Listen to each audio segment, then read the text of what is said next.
Good morning everyone. Welcome back to Vashish Nirval class. My dear students, in the previous class, in part first, class 9th, I explained you what is democracy and what are the features of democracy. Today I will discuss the second part of this chapter, why democracy and what is democracy. So, welcome, see you in the today's class and myself Vashish Nirval. जिन्होंने अभी तक पिछला part नहीं देखा है वो पिछला part भी देख ले, और जिन्होंने अभी तक मेरा चैनल लाइक नहीं किया, सब्सक्राइब नहीं किया और बेल आइकन प्रेस नहीं किया, वो कृपया लाइक करें, सब्सक्राइब करें और बेल आइकन को प्रेस करें ताकि फर्दर नोटिफिकेशन जो भी वीडियो मैं अपलोड करूँ वो आप तक पहुँचती रहें। तो आइए, आज बहुत ही अच्छे दो टॉपिक आज हम पढ़ने वाले हैं। सबसे पहला आता है हमारा major decision by elected leaders. देखिए, डेमोक्रेसी का मतलब कल मैंने आपको बताया था कि it is a form of government in which ruler is elected by the people. जनतंत्र, जहाँ जनता का राज होता है। अब होता क्या है, major decision by elected leaders. लेकिन अब कुछ ऐसे निर्णय जो इलेक्टेड लीडर्स द्वारा लिए जाते थे। अब ये बात शुरू होती है पाकिस्तान से। पाकिस्तान में जर्नल थे। पाकिस्तान के जर्नल का नाम था मुशर्रफ, परवेज मुशर्रफ। तो पाकिस्तान के जो जर्नल परवेज मुशर्रफ थे, he led a military coup in October 1999 and overthrew democratically elected government and become president of the country। पूरी ताकत के साथ, पूरे जुनून के साथ उसने पूरा साम्राज्य स्थापित किया और अपने आप को देश का राष्ट्रपति घोषित कर दिया। भारत का नहीं, पाकिस्तान का। बाद में पाकिस्तान की करो। अब होता क्या है, इन 2002 he held a referendum in the country which was based on malpractice and fraud, granted him 5-year extension। जब कोई व्यक्ति सत्ता में आ जाता है तो उसके मन में लालच हो जाता है, बेईमानी शुरू कर देता है। वही काम इसके मन में आया और इस व्यक्ति ने जनमत संग्रह करा दिया, जिसकी वजह से क्या हुआ, फ्रॉड किया, धोखाधड़ी करी और 5-year एक्सटेंशन और हो गई। जब उसने एक लॉ पास कर दिया, जिस लॉ का नाम था legal framework order, which gave president power to dismiss the national and provincial assembly, elections were held to the national and provincial assemblies. अब इसने जो डिसीजन लिया उसको कैंसिल किया और ये कहा कि जो भी आपके इलेक्शंस होंगे वो देश से रिलेटेड है तो देश में होंगे या प्रोविंशियल असेंबलीज में होंगे। अब इन दिस केस, अब इस केस में होता क्या है, Pakistan has had elections. Pakistan में इलेक्शन होते हैं। Elected representatives have some powers. तो जो इलेक्टेड रिप्रेजेंटेटिव्स हैं उनके हाथों में कुछ पावर्स थी, but the final power rest with military officers.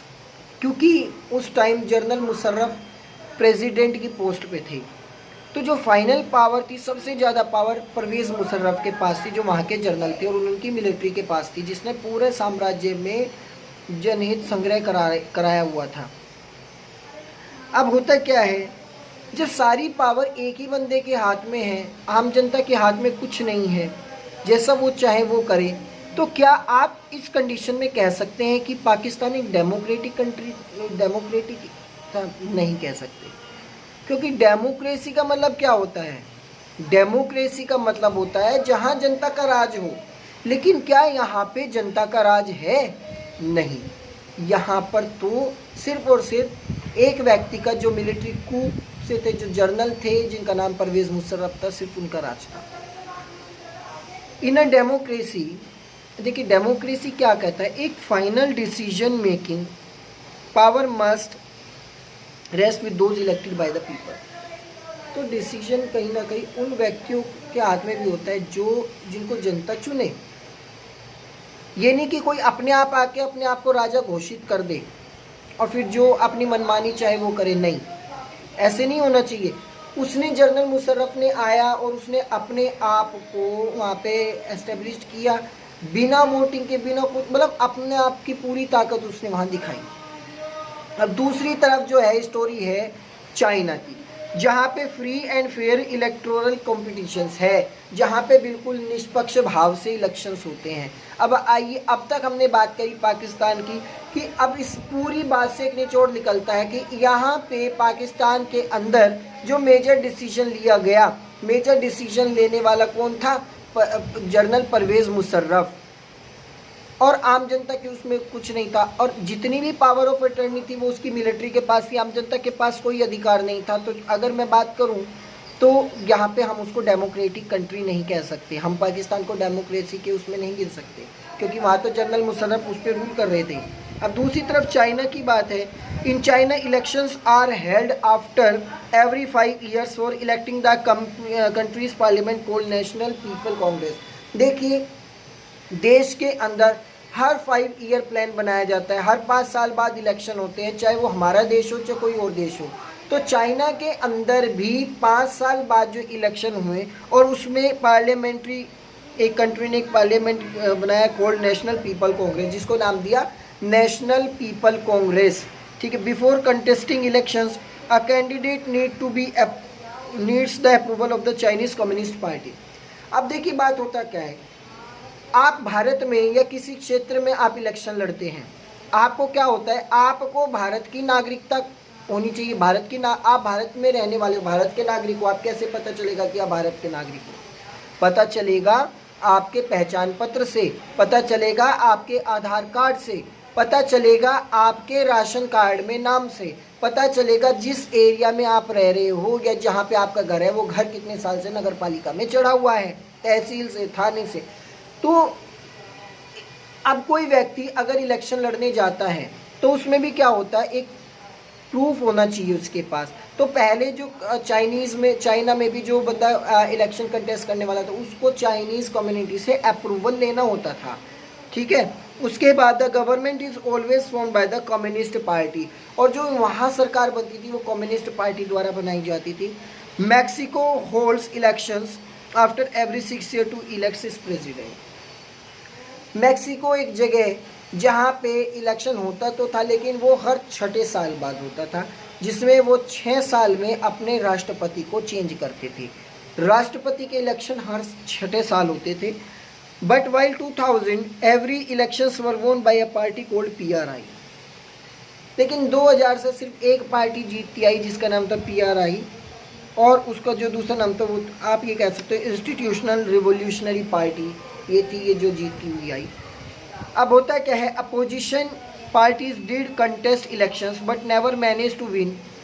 देखिए, अपोजिशन में तो बहुत लोग खड़े होते थे, लेकिन कोई जीत भी नहीं पाता था, क्योंकि PRI was known to use many dirty tricks to win the elections. देखिए, हर एक व्यक्ति इलेक्शन जीतने के लिए अगर वो चाहे तो घटिया से घटिया काम भी कर सकता है, वही PRI करता था। सामने वाली जब टीम उसने देखी कि बहुत अच्छे तादाद में, बहुत बढ़िया पैमाने पे वो इलेक्शन लड़ रही है, बहुत सफलता हो सकती है, तो कहीं ना कहीं चीटिंग करके वो इलेक्शन को जीत जाता था। आप ये कह सकते हो everything is fair in love and war. ये एक कहावत भी है कि मोहब्बत में, जंग में सब कुछ जायज़ है। ठीक है, both the cases should be called a democracy.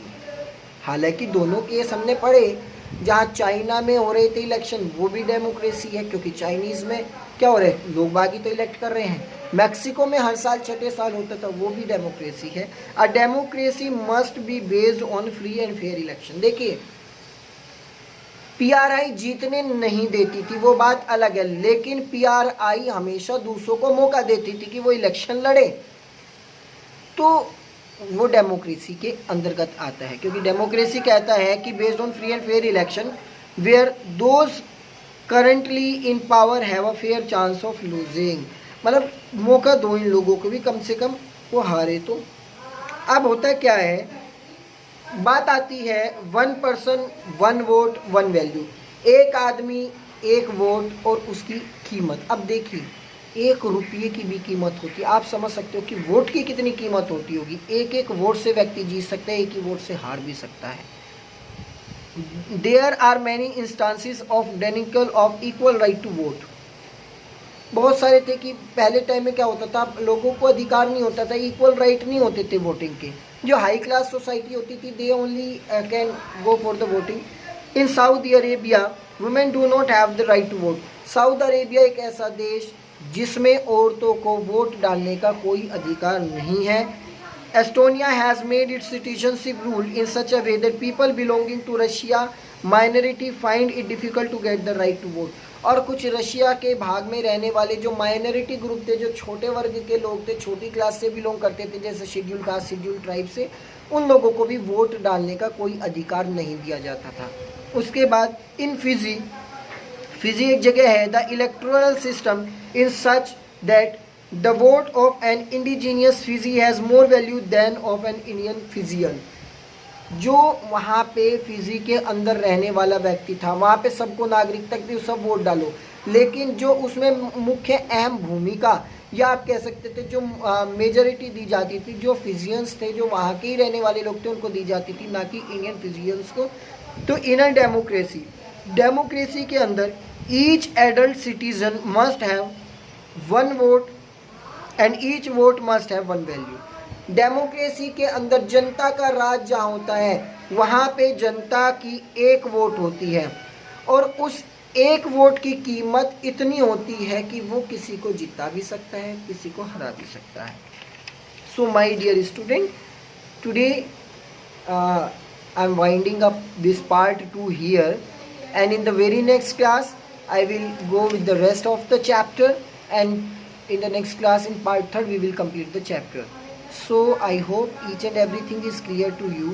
अगर उसके बावजूद आपके अगर कोई चीज़ डाउट में है या कोई चीज़ समझ में नहीं आ रही है, you can message me on my WhatsApp, and my WhatsApp number is 8279765371। आप मुझे मैसेज कर सकते हैं, कॉल कर सकते हैं अगर किसी को कोई डाउट है।